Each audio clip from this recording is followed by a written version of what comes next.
Hi, and welcome to this lecture on weight management for breast cancer survivors. In this lecture, we're going to bring everything we talked about in the previous 7 lectures together to talk about building sustainable, healthy habits to support your health and well-being on your weight management journey. So let me share my screen with you and we will get into it. All right, so let's get started.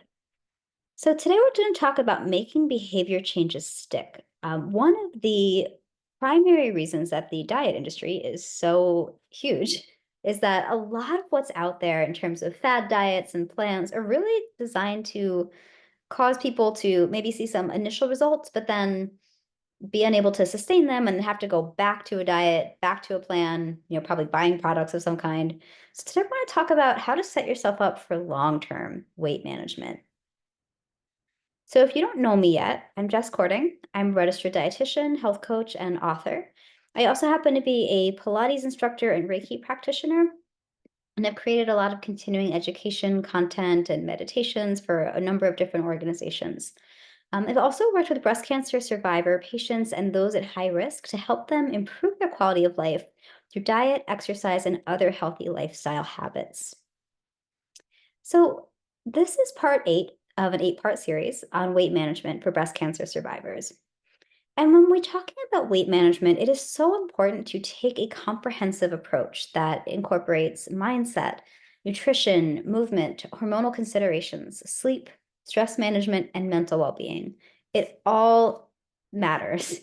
And we really, I think what we've seen is that so often women are just told eat less, move more. Maybe there's some like diet plan being promoted out there, different programs, but it's really about building sustainable healthy habits that support your well-being all across the board. And a key focus on the word sustainable. So as I've said with all of these, while we'll be talking about avoiding unintentional weight gain in breast cancer survivors, this presentation is meant to be inclusive of all breast cancer survivors and those looking to reduce their risk. So today we'll cover some of the most common barriers to sustaining healthy habits, talk about maintaining motivation and staying on track during busy or stressful times. We'll get into some mindset tips and how to get back on track when needed. So, okay, maintaining healthy habits when life is calm is one thing, but what about when life gets real? So, some of the most common barriers to maintaining healthy habits, and this is not an exhaustive list, this is just like scratching the surface, but I've been in the field for about 15 years, and these are some of the things that I have found my patients and clients have struggled with the most when it comes to staying consistent with health habits that support their goals. So, things like time constraints or time management challenges, food cravings and food noise, so intrusive thoughts about food. Particularly, and when we talk about food noise, mostly I'm talking about um, just intrusive thoughts that are prompting someone to eat when maybe they're not hungry. But of course, intrusive thoughts about food can come up in other respects as well, such as thoughts encouraging somebody to restrict. So, but for the sake of this presentation, we'll mostly be talking about the intrusive thoughts prompting someone to eat. So stress, lack of knowledge, so just not really knowing about, how to maintain those good habits. Choice overload, so feeling just overwhelmed by all the things you could or should be doing and not really knowing where to start or what to focus on. Financial concerns, of course, there is this idea that taking care of ourselves is expensive, and it does not have to be. But we will talk a little bit about that. And then health issues, like having health issues or caring for someone with health issues. Things like anxiety, depression, other mental health concerns can absolutely impact your ability to sustain healthy habits. Um, Also, this comes up a lot, not seeing big changes right away. We live in a culture of extremes, and we're conditioned to think that we should be doing extreme things to support our health goals, and that if we don't see drastic results right away, that we're somehow doing something wrong or it's not working. And in fact, the opposite tends to be true. It's those smaller gradual changes that really add up and allow you to build strong foundations that support your goals for the long term. And then lack of support. This can show up in, lack of support at home, lack of emotional support, lack of, help in terms of things with helping manage time, lack of support at work. So this can show up in a number of ways. I also want to highlight, and I'm sure you don't need me to tell you this, but I just want to give voice to the fact that breast cancer survivors may also be dealing with the physical and emotional effects of their treatments, which can add additional and or unique challenges to this experience of building and maintaining healthy habits for weight management. All right, so I've shared this slide on each of my presentations in this series because I think it's important to just call this out. Because I think very often I've heard women say that they feel like they're not doing something wrong, or they feel like they feel that they are doing something wrong, or they're missing something, or they don't understand why what they used to do in the past for weight management does not work for them after breast cancer treatment. So I'm just shining some light on this to help demystify some of this. So there are metabolic changes related to treatment. So things like changes in hunger hormones, leptin and ghrelin, which play a role in regulating appetite. We may see things like insulin resistance, increased inflammation, decreased physical activity, and loss of muscle that can all impact metabolism. Hormone changes related to treatment. So that would be things like medically induced menopause or menstrual cycle changes related to tamoxifen use, medication side effects. So just to name a few, things like fatigue and sleep disturbance, joint pain, mood changes, these can all impact aspects of weight management. And of course, mental health concerns. We couldn't talk about weight management without addressing stress and trauma. So we do have a whole lecture on stress management that does include resources for finding mental health care support if you need it. So when it comes to staying on track with healthy eating, there's this idea that in order to be healthy, we need to be eating quote unquote perfectly or totally clean. I hate that word. And I think that when we look at the research, it's about overall diet patterns. And what I often will recommend is based on that research, taking an 85-15 approach to healthy eating rather than striving for perfection. So what does that mean? Great question. So ideally, someone is choosing healthy foods they actually like that fit into their everyday life. Because we're talking about breast cancer risk reduction, I'd love to see that 85% being stuff within the American Cancer Society guidelines, which we get way into in lecture number 2 on nutrition. But then there's a little room for pleasure and flexibility in the diet because that helps make it sustainable. You need to feel like you can live your life. If you are feeling, and I've seen this again and again, someone in the early phases of survivorship is very strict with their diet because they're scared, and completely understandable. But then what I've seen happen very often in those people is that after a time, they feel a little stable, or they just get tired of the strict diet and then start to rebel and have a hard time reestablishing a healthy relationship with food. So this is why I like to share that 85-15 approach is the goal, not completely clean eating, and something that you saw worked for somebody else, on a message board or on social media. Like, you have to think about what makes you feel good. Other things that can be helpful are planning and prepping in a way that serves you. And we'll talk about that in a moment. Keeping a list of healthy takeout options, that can be great if you're having a day when you just are too tired to cook, you don't want to. And then I also encourage acknowledging and exploring cravings and food noise rather than just trying to ignore them. Because when we have those strong messages we're getting about things, we're getting messages to eat something. That's a really good clue. A time to ask ourselves, do I want this? Do I need this? What's going on here? And to get curious rather than critical. And I've talked about this in some past presentations, but I'll say it again. Balancing your blood sugar is so important for weight management. The reason for this is that blood sugar levels is tied to our energy, our mood, our stress response, as well as how hungry and full we feel. So when your blood sugar is in a more stable place, it helps you feel more stable in those areas. It also happens to be very good for disease risk reduction. So, lot of positive things here. So what that looks like, eating a balance of protein, healthy fat, and complex carbs spread through the day, and limiting added sugar and sugary beverages, saving those as more special occasion items.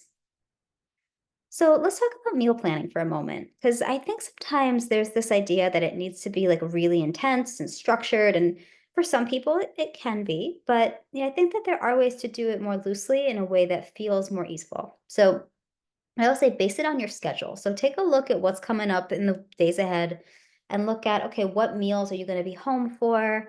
What's going on in your schedule? Are you going to be out at all? Kind of that gives you a sense of what you need to actually plan for, right? Um, you can also get feedback from others in your home. So if you are cooking for, multiple people, sometimes it's a lot, right? To sort of try to figure it all out. So getting feedback from family members, roommates, friends, whoever you might be cooking for as well. That can be a great way to get some insight on what to prepare. So then, you know, based on what you decided you're going to make, then make your grocery list based on that. Also, I would include, don't forget about snacks and treats. This is where I see a lot of people struggle because they are really intentional about their meals, or some of their meals at least. And they are, they feel like they're quote unquote being good all day. But then when they get hungry in the afternoon or they kind of they want dessert in the evening, that's when they tend to overindulge or make choices that just don't feel great to them in hindsight. So include some snacks and treats that are, supportive of your goals that you like that can be included in that meal plan. And if you don't have time to shop, you can consider grocery delivery, game changer for a lot of folks. You could also check out meal kits for a few nights of the week to take some of the planning pressure off. That can be a great one if you are kind of just going through a busy phase and you just don't want to have to think about it as much. Those are great tools. Um, I also wanted to add that you don't have to plan every single meal. Maybe you're not planning anything right now and you want to start planning meals more. Maybe you start with 3 meals of the week or three days of the week. And start there. Give yourself permission to dip your toes in and gradually, add more if it serves you. So meal prepping, this can be as structured or as loose as you want it to be. It does not have to be like an assembly line of like all the same entree. Like I see in the picture here, like, yes, it looks like we have about four of the same thing, which you can do, but you don't have to. Um, so you can prep complete meals or items you can assemble in different ways. So for example, maybe you prep a few different proteins, like some tofu and some pulled chicken in the slow cooker. Maybe you roast some vegetables. You make a salad that and then separately, you have a dressing that you can add. Maybe you make some whole grains or some beans, things like that. So that way, over the course of the week, you can kind of assemble these in different ways. When you are prepping, set aside a block of time. You can put it on your calendar or just mentally note when you're going to do it and make it fun. Like this is a great time to maybe put on a movie, a show, podcast, or an audiobook while you prep. I also encourage keeping healthy backups on hand because we all have those times where, like, the dinner plans just don't go right, or you pull out the lettuce to make the salad and it looks sad, and you're like, this is not edible. So, some healthy backups, whether that is prepared, like healthy prepared foods, whether that I love frozen produce and frozen fish. Eggs are a great, easy thing to keep on hand. So that can be a major lifesaver if you're having, if you have a night where things just go off the rails. And if needed, if you don't have like one day where you have maybe like 2 hours to prep, like I totally get that. Time is precious. So you could definitely break meal prepping into or food prepping into smaller blocks of time at different points in the week. Like maybe you do an hour on Saturday, and then on Tuesday you do a half hour, and then Thursday you do another half hour. I'm someone I my philosophy when it comes to cooking is that if I'm turning on the oven to make one thing, I'm gonna think, well, what else can I put in there? So that way, save my future self some time with cooking. So even if I'm only gonna use, if I'm roasting some vegetables, say, if I'm only using it for one meal, but maybe I'll add an extra sheet pan of something on top because maybe I'm gonna use that the next night or a few nights later or put it in my lunch. So let's talk about cravings for a moment. Very often I've seen people get judgmental with themselves about cravings. And really, I think it's an opportunity to get to know ourselves a little better. So, a few steps for that for when you're dealing with a craving. Explore whether it's physical or mental, emotional. So if it's physical, so maybe you're just feeling like you have to have that thing, like on a like it just feels like a visceral like response, you need that food item. Um, so for example, choose a food that gives you the nutrients you need. So if you're craving carbs when you're tired, choose something that's going to give you more slow burning energy because it has more fiber. So things like oats, sweet potato, or berries over things, like packaged snacks like potato chips or cookies. Because you're giving your body nutrients that it needs to help you feel better, feel more alert, because our body does utilize carbohydrate to make energy. Now, if you're realizing that the craving is more emotional or mental, so an example I often use is if you find that you crave ice cream when you're stressed out, that's an opportunity to explore, like, okay, well, where does that come from? Like, maybe do you have memories of eating ice cream, on holidays or birthdays or, carefree summer days? And, so if you think about that, if you're having a day that's really hard and feels anything but carefree, it is not mysterious that you would be craving a food that you associate with like free, happy times. So address the emotion or the mental factor first. So, if that helps to talk to somebody, journal, kind of, explore what might help you feel better in that moment emotionally, that can be very helpful. But if you do decide to indulge in emotional craving, I would say do so mindfully. Enjoy that food, give yourself permission to enjoy it, and then move on. Instead of beating yourself up, feeling like you've ruined your day and may as well keep eating poorly, like let yourself get back on track with your usual healthy habits after that eating occasion. You don't have to punish yourself or, atone for your dietary sins. That is not a thing. All of that said, if disruptive thoughts about food impact your emotions and behaviors, consider working with a therapist and or a dietitian for support. I wanted to speak about exercise for a bit because, again, we know that exercise is so helpful for disease risk reduction. It's great for our mood, it's good for energy, can promote more restful sleep. But yeah, it can be hard to make time. So, some important things to help you build sustainable habits with exercise. So, choosing exercise you actually enjoy and can be consistent with, that is key. So, if you hate running, and you're really busy with work, don't pressure yourself to get to a gym that is 20 minutes away so you can go run on the treadmill for an hour at like 5 in the morning, because you're not very likely to do that. So pay attention to what types of movement feel good to you and what's going to fit into your schedule. You can also start with smaller workouts if needed, or if you're going through a busy phase, you can break workouts into smaller chunks of time or choose things that are going to be a little bit more efficient. You don't have to be doing the same things all the time. Having some different options and having flexibility can be really helpful.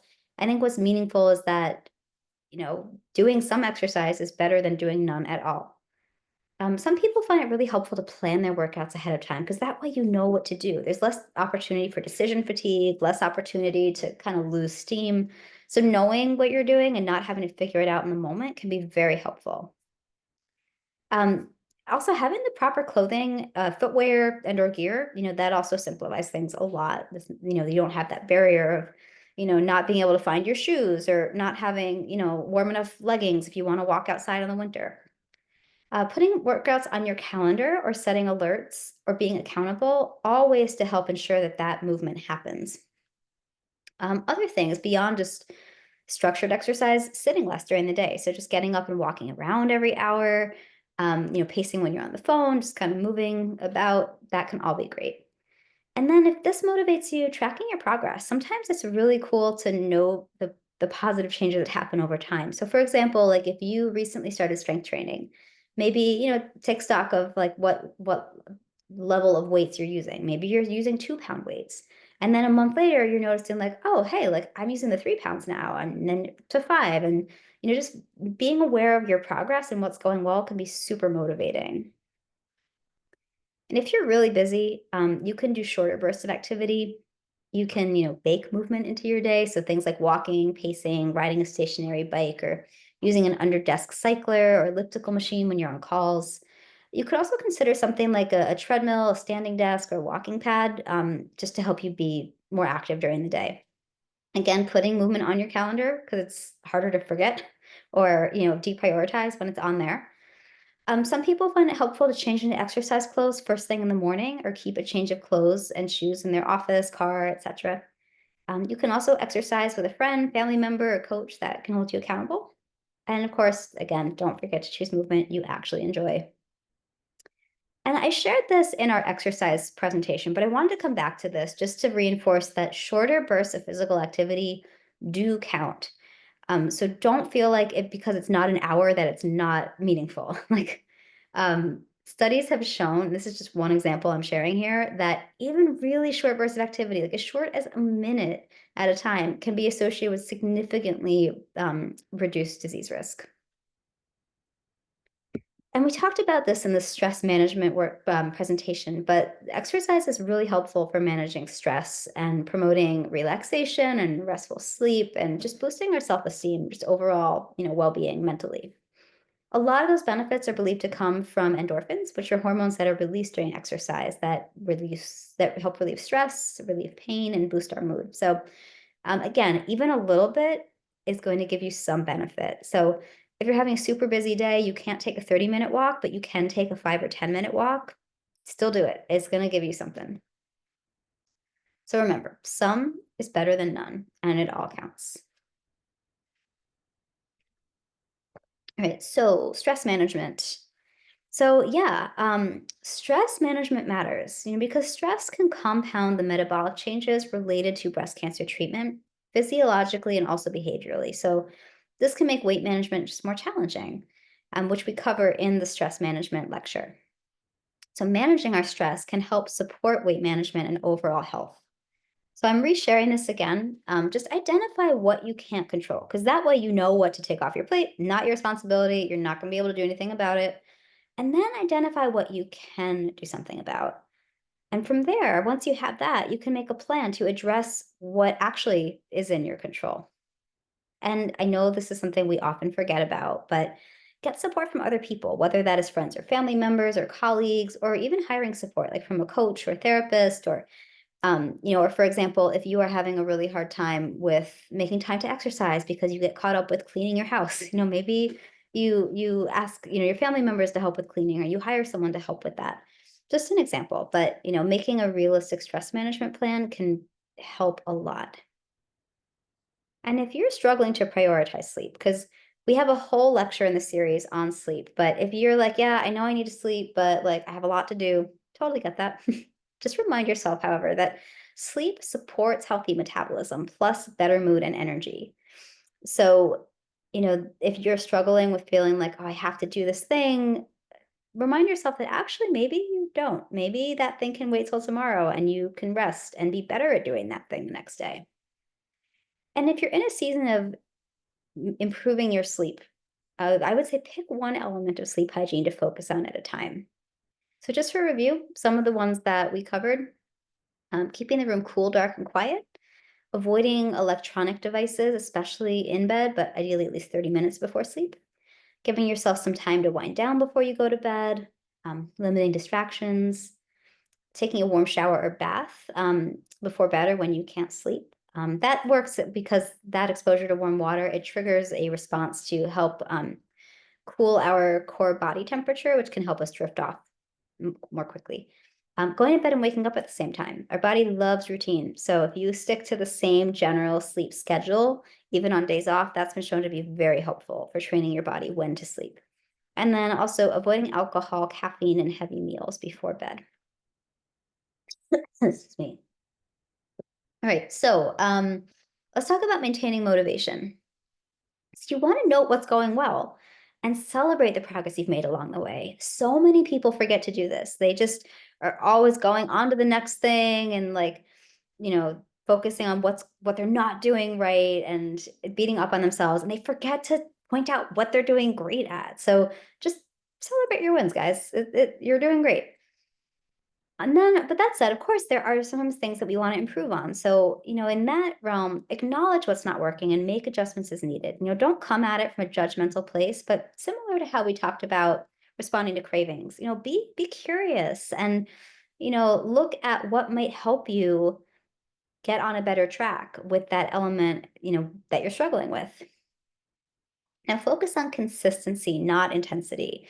I know I mentioned earlier that we live in a culture of extremes where we're conditioned to think that things must be intense to work, and not at all. Our body likes consistency. And when we maintain habits that are realistic for our day to day life, that actually helps us be successful in the long run. Now, if you're struggling with motivation, maybe you don't want to get up to exercise, or you're like, I don't want to chop these vegetables, remind yourself of the benefits of what you're doing. Sometimes it can also help if you're struggling with getting used to eating maybe like more healthful foods. Just thinking about those foods nurturing your body and doing all these favors with fighting disease risk. Sometimes just reminding yourself of why you're doing it can be very motivating.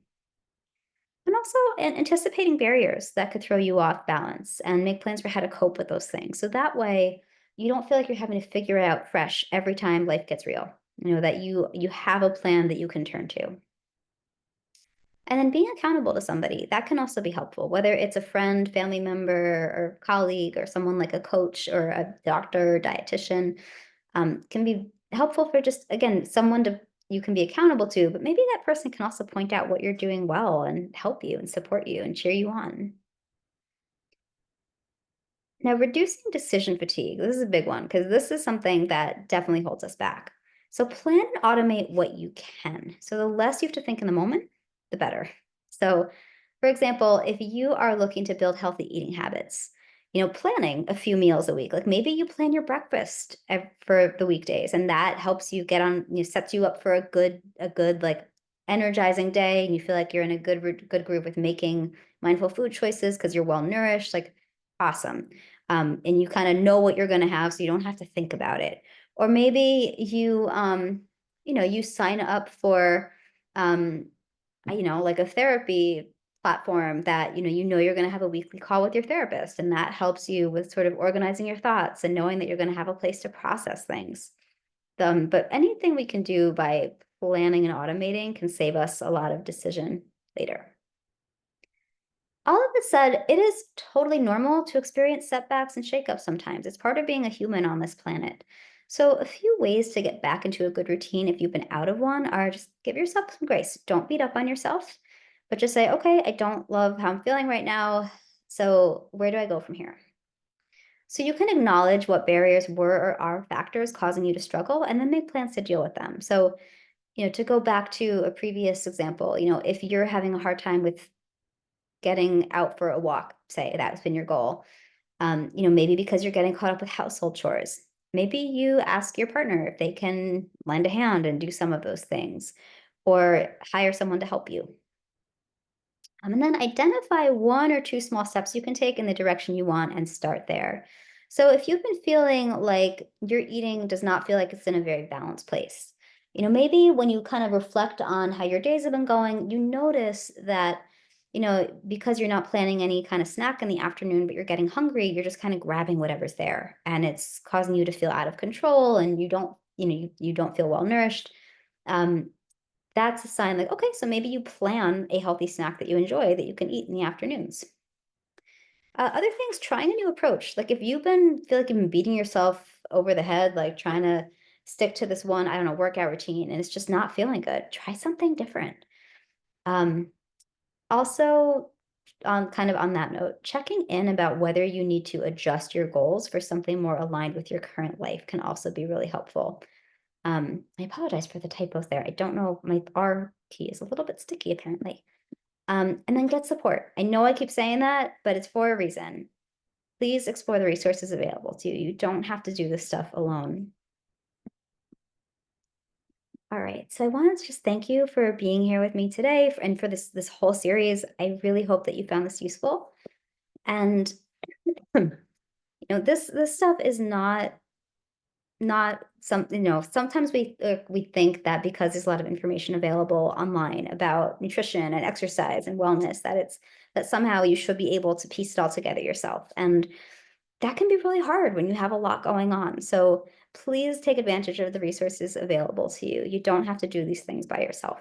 I hope you found this useful, and be well.